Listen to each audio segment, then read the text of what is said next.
अस्सलाम वालेकुम and welcome class. मैं हूं आपका टीचर सैयद बख्त। हम पढ़ रहे हैं first year mathematics. I discuss करने जा रहे हैं एक्सरसाइज 2.3 की क्लास नंबर 9। जी हाँ, again Venn diagrams are here. So I highly recommended that कि अगर किसी ने एक्सरसाइज 2.3 की या 2.2 की या 2.1 की क्लास जीरोज़ नहीं देखी सो पहले वो जाके देख के आओ। इसलिए मैं कहता हूँ कि जब भी हम मेरे यूट्यूब चैनल पे जाएं तो वीडियोस में जाने की बजाय प्लेलिस्ट वाले पोर्शन में जाया करें और वहाँ से एक्सरसाइज की पूरी प्लेलिस्ट को प्ले किया करें। अब तक जितनी भी एक्सरसाइजेज हमने कंप्लीट की हैं on the whole of your trigonometry and algebra जब से चल रहा है, तो हर एक्सरसाइज की सेपरेट प्लेलिस्ट बना के मैंने यूट्यूब चैनल पर सेव कर दी है ताकि आप क्लास 0 से ऑनवर्ड पूरी एक्सरसाइज देखा करो। आई होप सो कि आप मेरी बात को ठीक से समझ पा रहे हो। देखें, एक काम करना ही है, क्यों ना उसको ठीक से कर लिया जाए, तो उसको पूरा समझना ज़रूरी है। इसलिए हर एक्सरसाइज की जिनकी भी क्लास 0 है वो किसी वजह से है, ठीक है। तो वैन डायग्राम्स की डिस्कशन भी आपको पता होनी चाहिए ताकि आपको ये टॉपिक अच्छे से समझ आए। आई होप सो कि आप समझ पा रहे हैं। So without further adieu let's get started.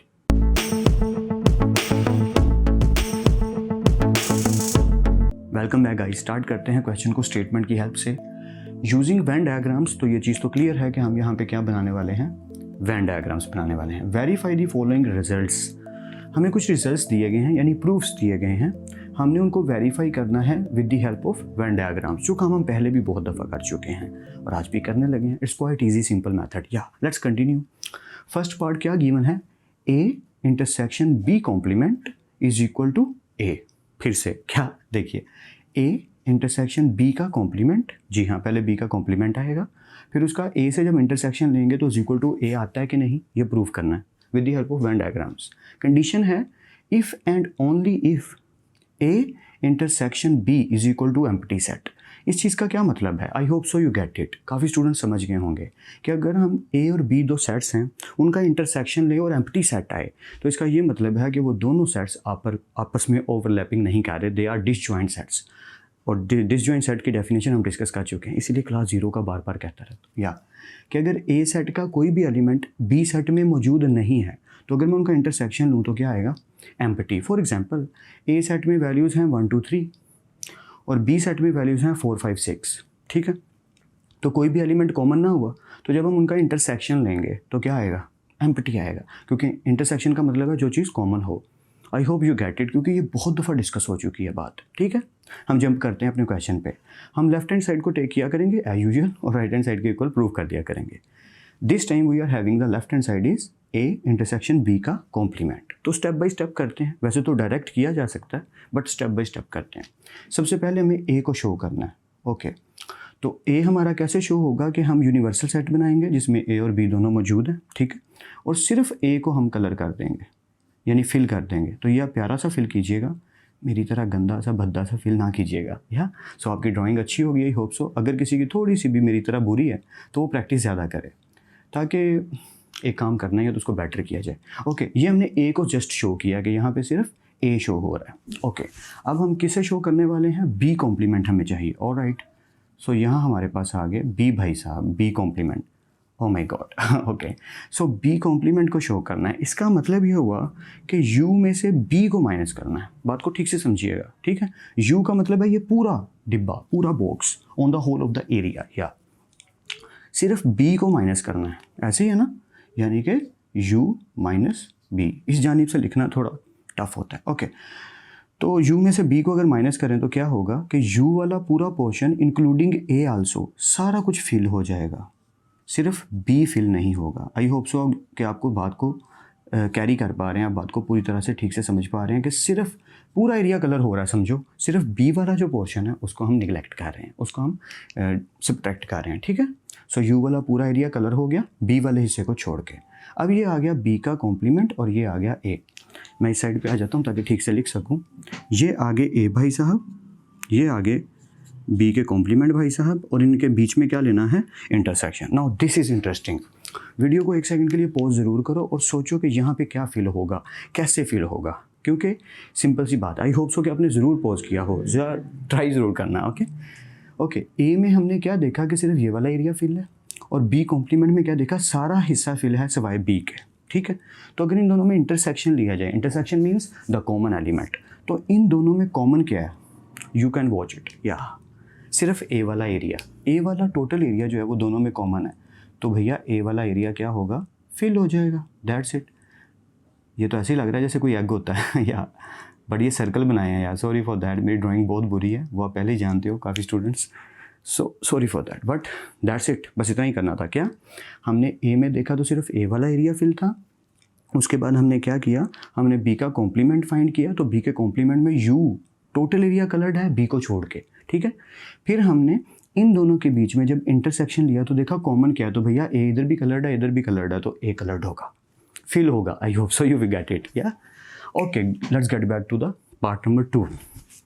Interesting, क्योंकि माइनस आ गया, मज़ेदार होने वाला है। एक काम करते हैं, स्लो स्लो करके करते हैं ताकि हमें अच्छे से समझ आए। देखिए सबसे पहले डिस्कस करते हैं ए माइनस बी को। मैं सब्ट्रैक्शन को लेके ना वेन डायग्राम में बहुत क्लियर हूँ, आपको एक छोटी सी लॉजिकल बात बता देता हूँ। देखो अगर ए एक सेट है जिसके अंदर वैल्यूज़ हैं 1 से लेके 10 तक, ये हम अज्यूम कर रहे हैं, ठीक है, ऐसा है नहीं, बस खुद से सोच रहे हैं। और बी एक सेट है जिसकी वैल्यूज़ हैं 3, 4, 5। तो अब मुझे ये पता है कि ए में वो सब वैल्यूज़ आएंगी जो बी में नहीं होंगी, या ए में वो सब वैल्यूज़ आएंगी ए के अंदर से जो बी में नहीं होंगी। ऐसे ही होगा ना ए माइनस बी, या कि 1 में से 1 सब्ट्रैक्ट नहीं हुआ, 2 में से 2 सब्ट्रैक्ट नहीं हुआ, 3 हुआ, 4 हुआ, 5 हुआ, फिर 6, 7, 8, 9, 10 आ गए। इट मीन्स कि इसको मैं डायरेक्टली एक छोटी सी लॉजिकल बात में कन्वर्ट कर सकता हूँ, कंक्लूजन तक पहुँच सकता हूँ कि जब भी वेन डायग्राम की बात आए और एक सेट दूसरे सेट को माइनस कर रहा हो तो हमेशा पहले वाला सेट फिल होगा, हमेशा पहले वाला सेट फिल होगा। इसका मतलब क्या था, ठीक से सुनिएगा। अगर मैं ए में से बी को माइनस करता हूँ, ए में से बी को माइनस करता हूँ और कोई भी एलिमेंट ए का बच जाता है तो वो ए ही हुआ ना। मेरी बात आई होप सो आप समझ पा रहे हो मैं क्या कहना चाह रहा हूँ, कि अगर मैं ए में से बी को माइनस करता हूँ तो सिर्फ ए ही फिल होगा। क्यों, इस तरीके से देख लो। या और हम क्योंकि इस चीज़ को लेकर चल रहे हैं कि हमने स्टेप बाय स्टेप करना है तो उस तरीके से ही करेंगे। मैं कहना सिर्फ ये चाह रहा हूँ कि ए में से बी को माइनस करेंगे तो बी तो कभी भी नहीं बचने वाला, बी तो गया ना, बिल्कुल सही। और यू यहाँ पे बात हो ही नहीं रही, यहाँ पे बात हो रही है ए की, तो ए में से बी गया तो वही एलिमेंट्स बचेंगे जो ए में होंगे। तो अब फिल क्या होगा, सिर्फ ए ही फिल होगा। I hope you get it, I hope so. Okay, जिसे कन्फ्यूजन हो ना वो वीडियो को पीछे करके भी देख सकता है, की बुक से भी हेल्प ले सकता है, दोस्तों से भी हेल्प ले सकता है, सिबलिंग से भी हेल्प ले सकता है, किसी से भी हेल्प ले सकते हो। मकसद तो स्टडी और कॉन्सेप्ट्स ऑफ मैथमेटिक्स, या ओके। सो ए माइनस बी आ गया। अब क्या चाहिए, बी भाई साहब। ये तो क्वाइट ईजी है यार, कि सिर्फ बी वाला कलर, बी वाला पोर्शन आपने फिल कर देना, कलर कर देना। ये तो आप जानते ही हो, या यू नो दैट, कि जब हमें एक ही सेट करना होता है तो हम उसको फिल कर देते हैं। जैसे हमने यहाँ पे ए को किया था कि ए बनाना तो सिर्फ ए को फिल कर दिया, इधर बी बनाना तो सिर्फ बी को फिल कर दिया, दैट्स इट। या अब हमें क्या करना है, हमें ए माइनस बी और यूनियन लेना है किसके बीच में, बी के बीच में। Oh my God, this is interesting. Union का टाइम आ गया कि ए माइनस बी का और बी का, इनका क्या लेना है, यूनियन। जब यूनियन की बात आती है तो बात याद रखिएगा कि on the whole of your portion you want it. तो हम पूरे का पूरा पोर्शन चाह रहे हैं। देखते हैं कैसे, कि अगर ए में ये चीज़ फील हो रही है, बी में ये चीज़ फील हो रही है, तो अगर मैं इनका यूनियन लूँ, यू की बात नहीं हो रही, सिर्फ इनकी बात हो रही है, तो अगर मैं इनका यूनियन लूँ तो ए भी फील होगा और बी भी फील होगा। देखिए ज़रा गौर से, मेरे फिल करते हुए ना ज़रा फोकस कीजिए, और मैं थोड़ा रफ सा फिल कर रहा हूँ, आपने थोड़ा प्यारा प्यारा साफ़ सुथरा सा काम करना है, नोट्स भी बनाते हुए और रफ काम करते हुए भी थोड़ा सा बेटर, क्योंकि मुझे मार्क्स नहीं मिलने, आपको मार्क्स मिल रहे हैं यार। तो अपनी हैबिट बनाइए कि नीट क्लीन काम करना है। Okay, I hope so you get it. कि हमने क्या देखा कि इस पोर्शन में ए माइनस बी में हमने ए फिल किया और बी की दफ़ा हमने सिर्फ बी फिल किया, और जब इनका यूनियन लेंगे तो ए और बी दोनों फिल हो जाएंगे। ये हमारा फाइनल आंसर आ गया लेफ्ट हैंड साइड का। अगर हम राइट हैंड साइड की बात करें तो राइट हैंड साइड पर क्या लिखा है, ए यूनियन बी। तो अगर मैं इसके लिए ए यूनियन बी के लिए बना दूँ तो क्या बनेगा, ज़रा देखते हैं। तो ए यूनियन बी के लिए कुछ इस तरीके से बनेगा कि ये ए है, ये रफ सा बना रहा हूँ, ठीक है, ए आ गया ये और बी आ गया ये। तो अगर मैं यूनियन की बात करूँ तो यूनियन का मतलब होता है कि ए भी फिल करो और बी के भी सारे एलिमेंट्स। तो ए और बी के सारे एलिमेंट्स इकट्ठे करने को हम कहेंगे यूनियन। तो अगर इकट्ठे किए जाए तो ऐसी ही डायग्राम फिल होगी ना, तो वही तो हुई। So hence proved now left hand side is equal to right hand side, left hand side is equal to right hand side. ये हमारा रूल है, यानी वेरीफाई करना था हमने इस स्टेटमेंट को। तो एंड पे आपने लिखना ज़रूर है, hence proved left hand side is equal to right hand side, और ये चीज़ भी लिखनी है। ऐसे ही hence proved left hand side is equal to right hand side, और ये चीज़ भी लिखनी है। Let's continue to the question. Welcome back guys, let's finish this question now. Part number 3 is a little bit similar with part number 2 also, because here we are again having a minus b. So you get it ना, या कि अगर a minus b करेंगे तो वही वाला portion जो part number 2 में हुआ था वैसा ही होगा। Okay, so left hand side क्या है, a minus b, पहले वो कर लेंगे, फिर उसका इंटरसेक्शन लेंगे किसके साथ, सिर्फ b के साथ, और बदले में यानी रिटर्न में क्या आएगा, एन एम्प्टी सेट, यानी कोई चीज़ फिल नहीं होगी। तो करके देख लेते हैं क्या ये पॉसिबल है। Let's check it out. So this is our A minus B. Of course जैसे मैंने आपसे पहले कहा था कि ए में से अगर बी को माइनस करेंगे तो पीछे अगर कुछ बचेगा तो वो क्या होगा, सिर्फ ए। या तो आपने ये चीज़ याद रखनी है हमेशा हमेशा, यहाँ वेन डायग्राम के अकॉर्डिंग भी और वैसे भी, कि वेन डायग्राम में तो कंपलसरी है ना कि ए माइनस बी करेंगे तो ज़्यादा चांसेस क्या हैं कि वेन डायग्राम में तो ए ही हमने फिल करना है, और वैसे रियलिटी में ए ही बचेगा अगर बचेगा तो, वरना कुछ भी नहीं बचेगा। Yeah so this is A minus B. अब बात करते हैं ये, क्योंकि पिछले क्वेश्चन में मैंने डिटेल से बताया था इसलिए मैं यहाँ पे इस पर टाइम वेस्ट नहीं कर रहा, जल्दी से मूव कर रहा हूँ। अगर किसी को कन्फ्यूजन है तो वीडियो को पीछे करके देख सकते हो। ओके, ए माइनस बी आ गया। अब हमें इंटरसेक्शन लेना है। क्या लेना है? इंटरसेक्शन। किसके साथ? बी के साथ। इसका मतलब यहाँ बी चाहिए, तो बी का तो मतलब यही है, सिर्फ बी को फिल करना। या तो ये कर दिया हमने फिल। रफ सा मैंने बुरा सा गंदा सा, सॉरी फॉर दैट बस ऐसे ही फिल कर दिया, क्योंकि ये I know that looking not good, लेकिन आपने प्यारा प्यारा फिल करना है। Okay, A minus B is here, A में से बी माइनस हो गया, बी इज़ हेयर, बी सिर्फ फिल हो गया। अब इसमें क्या लेना है? इंटरसेक्शन, यानी कि दोनों में क्या चीज़ कॉमन है। तो ज़रा आप देख के बताओ दोनों में क्या चीज़ कॉमन है। मैं ज़रा लिख लूँ कि यहाँ पे फाइनल आंसर आने वाला है A minus B intersection B. You guess it right, कुछ भी नहीं फिल होगा। या that's why we are having right hand side is equal to empty. तो एंड पे आपने लिख देना hence proved left hand side is equal to right hand side. You get it. या कुछ भी फिल नहीं होगा क्योंकि कुछ भी कॉमन नहीं है। Now go to part number 4। Lengthy लग रहा है ना, बहुत आसान सा है, बस दिखने में मुश्किल है नहीं। Yeah okay, so left hand side is equal to right hand side. इसमें ऐसा है कि दोनों सॉल्व करके दिखानी पड़ेंगी। तो पहले हमने टेक कर लिया लेफ्ट हैंड साइड को, जो कि क्या है? A union B. A union B का मतलब ए के सारे एलिमेंट्स और बी के भी सारे एलिमेंट्स। यूनियन का मतलब यही होता है ना कि ए के भी सारे एलिमेंट्स आ जाएंगे और बी के भी सारे एलिमेंट्स आ जाएंगे। आई होप कि आपको ये बात क्लियर है। तो ये लेफ्ट हैंड साइड आ गई। अब right hand side on the whole का जब आंसर आएगा फाइनली, तो वो अगर यही आएगा तो ये प्रूव हो जाएगा। या so let's continue. Right hand side की बात अगर करें तो राइट हैंड साइड में सबसे इंपॉर्टेंट है पहले ब्रैकेट को सॉल्व करना, और ब्रैकेट को टेक कर लेते हैं। पहले राइट हैंड साइड की बात की, A union into A complement intersection B.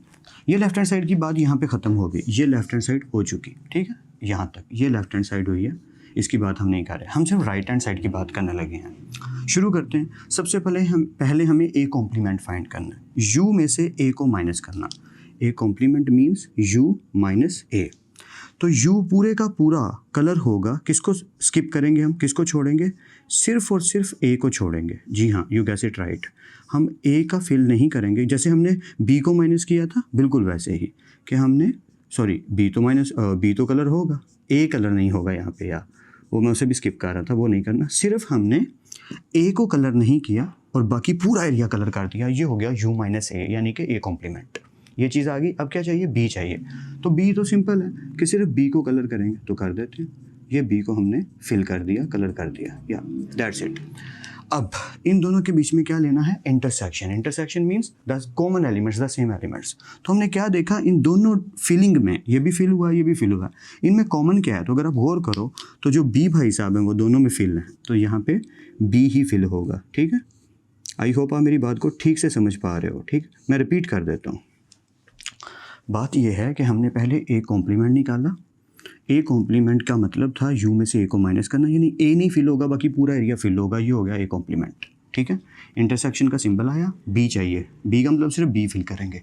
इन दोनों के इंटरसेक्शन का मतलब ये है कि जो चीज़ दोनों में कॉमन फिल है, कौन सी चीज़ दोनों में कॉमन फिल है? बी फिल है, तो वो आ गया, ये आ गया ए कॉम्प्लीमेंट इंटरसेक्शन बी।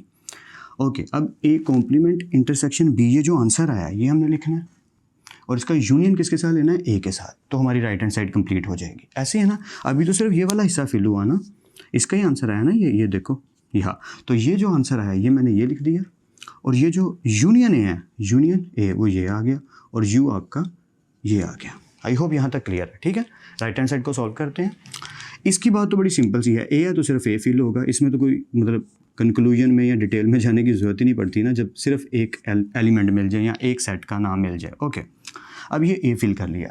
अब हमें ए कॉम्प्लीमेंट इंटरसेक्शन बी लिखना है, तो वो तो पहले ही लिखा हुआ है, यानी आंसर हमारे पास है। ए कॉम्प्लीमेंट इंटरसेक्शन बी में क्या फिल होगा? सिर्फ बी फिल होगा। Let's fill it. तो ये हमने सिर्फ बी को फिल कर देना है। या दैट्स इट। ओके, अब बीच में क्या लिखा हुआ है, यूनियन, यानी कि इस सेट का इस सेट के साथ क्या लेना है, यूनियन लेना है। तो अगर मैं इन दोनों का यूनियन लूँ तो ए और बी दोनों इकट्ठे हो जाएंगे, बस तो वो कर देते हैं, ए और बी इकट्ठे कर देते हैं। And sorry for my diagrams, I know my drawing is so much bad, पर आपने कोशिश करनी है अपनी ड्राइंग को बेटर से बेटर करने की, और फिलिंग भी नीट क्लीन करनी है, मेरे जैसी नहीं। या I know I am not good in diagrams. या सो दैट्स इट। अगर आप देखें तो ये आपकी लेफ्ट हैंड साइड है और ये आपकी फाइनली, यानी कि अगर मैं इसको सेंटर से ऐसे कर दूं कि ये हिस्से के बाद ये हिस्सा है, पहले ये वाला पोर्शन है फिर ये वाला पोर्शन है, तो ये आपकी क्या है, right hand side. I hope आपको नज़र आ रहा हो। सो प्रूव हो गया कि left hand side is equal to right hand side. And I hope कि मैं आपकी हेल्प कर पाया हूँ इस क्वेश्चन को समझने में। इंटरटेनिंग क्वेश्चंस होते हैं ये, सिर्फ समझने की देर है। अगर आपको समझ आ रहे हैं तो एंटरटेनमेंट, अगर समझ नहीं आ रहे तो प्रॉब्लम। और जब समझ आते हैं तो उससे कॉन्फिडेंस भी बिल्ड होता है, बेटर से बेटर होता चला जाता है। फिर मिलते हैं नेक्स्ट लेक्चर में। प्रैक्टिस ज़्यादा से ज़्यादा कीजिएगा, स्पेशली सारे क्वेश्चंस की, ज़रूरी नहीं कि सिर्फ इसकी, on the whole of your mathematics. जब भी कोई क्वेश्चन करें उसकी प्रैक्टिस ज़रूर करें। I hope so I helped you well. बाकी अब टू यू, आप पे डिपेंड करता है आप कितनी प्रैक्टिस करते हो। फिर मिलते हैं नेक्स्ट लेक्चर में। तब तक अपना और अपने घर वालों का बेहद ख्याल रखिएगा। खुद आप सबको बेहद खुश रखे और बेहद कामयाब करे। खूब मेहनत करते रहिए लेकिन स्मार्ट वर्क के साथ। अल्लाह हाफिज़ क्लास।